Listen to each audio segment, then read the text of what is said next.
selamat datang di podcast Ngobrol Kinerja.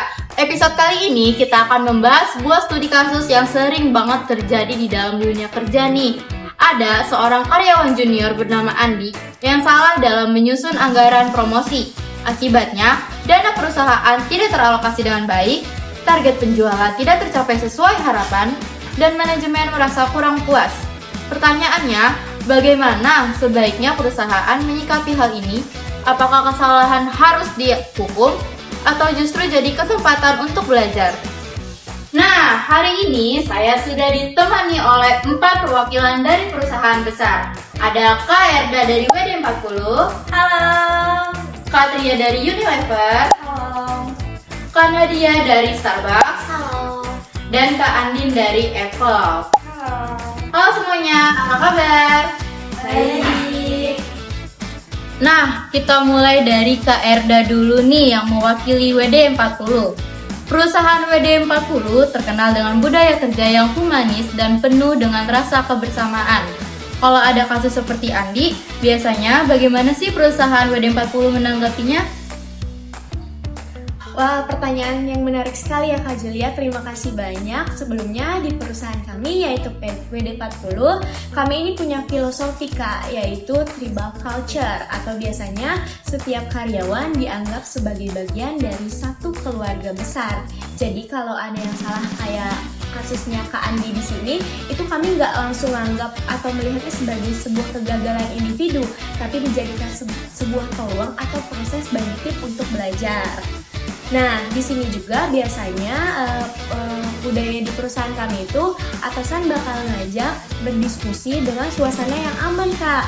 Terus kami juga bakal nanya nih apa yang terjadi, apa yang bisa dipelajari. Biar setelah itu Kak Andi ini bisa diberi kesempatan untuk ikut simulasi perencanaan dengan skala yang kecil dulu, biar terbiasa. Nah, cara ini tuh bakal bikin karyawan merasa lebih dihargai, bukan dihakimi. Jadi dari filosofi Ken Blanchard dan Gary Rich di sini itu sangat lekat sama perusahaan kami yaitu WD40, di mana kesalahan dijadikan sebagai momen pembelajaran. Jadi kasus Kak Andi ini tuh bukan akhir, justru titik awal buat peningkatan kapasitas dan pembelajaran progres ke depannya gitu Kak Julia. Wah, menarik sekali ya Kak Erda. Jadi, di perusahaan WD40 ini, kesalahan bisa menjadi bahan pembelajaran. Sekarang, mari kita dengar perspektif dari Kak Tria yang mewakili perusahaan Unilever. Bagaimana sih pendekatan perusahaan Unilever terhadap kasus seperti ini? Baik, terima kasih Kak Julia. Kalau di perusahaan kami, di Unilever, kami percaya bahwa karyawan adalah aset jangka panjang. Jadi ketika ada kesalahan, pasti hal pertama yang kita lakukan adalah evaluasi berbasis data. Kami perlu tahu apakah Andi ini kurang memahami instruksi, kurang teliti, atau memang belum terbiasa dengan anggaran kami. Setelah penyelesaian dibahas, biasanya perusahaan akan memberikan coaching atau pelatihan teknis. Atasan duduk bersama, memberikan arahan detail, bahkan menugaskan mentor senior untuk mendampinginya. Tujuannya jelas, bukan menghukum, tapi membantu karyawan untuk berkembang. Dengan pendekatan ini, Andi akan belajar lebih cepat sekaligus merasa didukung Kak. Dan sesuai dengan filosofi Blanchard and Rich, yaitu kepemimpinan yang melayani dan membangun kepercayaan. Kalau di kami seperti itu sih Kak. Wah, keren sekali ya Kak Tria. Jadi, di perusahaan Unilever ada keseimbangan antara kinerja bisnis dan pengembangan manusia. Nah, sekarang kita beralih ke Kak Nadia yang mewakili perusahaan Starbucks. Perusahaan Starbucks terkenal dengan budaya yang penuh dengan empati. Kalau ada kasus seperti Andi, bagaimana perusahaan Starbucks menyikapi hal tersebut? Baik, terima kasih Kak Julia. Jadi di Starbucks itu, servant leadership adalah inti budaya kerja kami. Jadi pemimpin itu ada untuk mendukung dan melayani timnya. Nah, kalau misalnya Andi melakukan kesalahan anggaran, atasan tuh nggak langsung menegur dengan keras. Tapi kami coba untuk memahami situasinya dulu nih. Apakah dia terburu-buru, atau apakah kurang sumber daya, atau belum terbiasa dengan tools. Setelah itu, baru biasanya karyawan seperti Andi akan didampingi oleh mentor senior. Jadi mentor ini bukan sekedar mengoreksi, tapi juga memberi contoh nyata, berbagi pengalaman, dan juga membangun rasa kepercayaan diri buat Andi. Nah, dengan begitu, Andi tuh merasa ditemani dalam proses belajarnya. Jadi tuh Andi nggak akan merasa sendirian gitu kak. Nah, budaya ini juga membuat karyawan tuh nggak takut gagal, melainkan berani mencoba. Dan ini juga sejalan dengan filosofi Blanchard and Rich, yaitu pemimpin sejati harus memberdayakan bukan hanya menilai. Gitu sih kak. Wah, luar biasa sekali ya Kak Nadia ya. Jadi ada pendekatan mentoring yang kuat nih dari perusahaan Starbucks. Nah, terakhir mari kita dengar perspektif dari Kak Andin selaku perwakilan dari perusahaan Apple. Perusahaan Apple terkenal dengan inovasinya.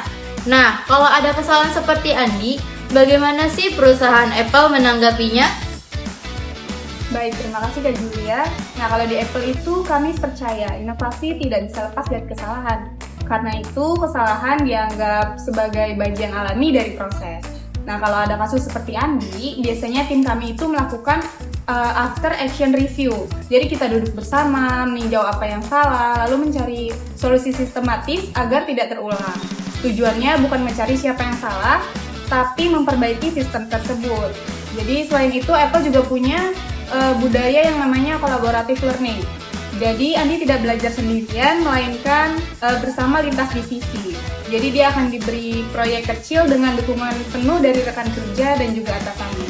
Dengan begitu, dia bisa belajar cepat sekaligus merasa aman untuk berinovasi. Inilah yang ditekankan oleh Blanchard dan Rich, yaitu kesalahan adalah momen melayani dan memperkuat mereka. Di Apple, budaya aman untuk mencoba inilah yang melahirkan inovasi besar. Baik, terima kasih banyak ya Kak Andin atas perspektifnya nih. Dari obrolan ini kita belajar bahwa meskipun perusahaan berbeda, ada benang merah yang sama. Kesalahan bukanlah akhir, melainkan kesempatan belajar. Perusahaan WD40 dengan tribal culture, Unilever dengan keseimbangan bisnis dan manusia, Starbucks dengan servant leadership, dan Apple dengan budaya inovasi. Semuanya menekankan hal yang sama, yaitu melambangkan manusia di balik pekerjaannya. Inilah inti dari model manajemen kinerja Ken Blanchard dan Gary Reich, bahwa pemimpin sejati bukan hanya mengejar hasil, tapi juga membangun orang-orang di sekitarnya. Saya Julia, pamit undur diri. Sampai jumpa di episode berikutnya. Salam manajemen cerdas.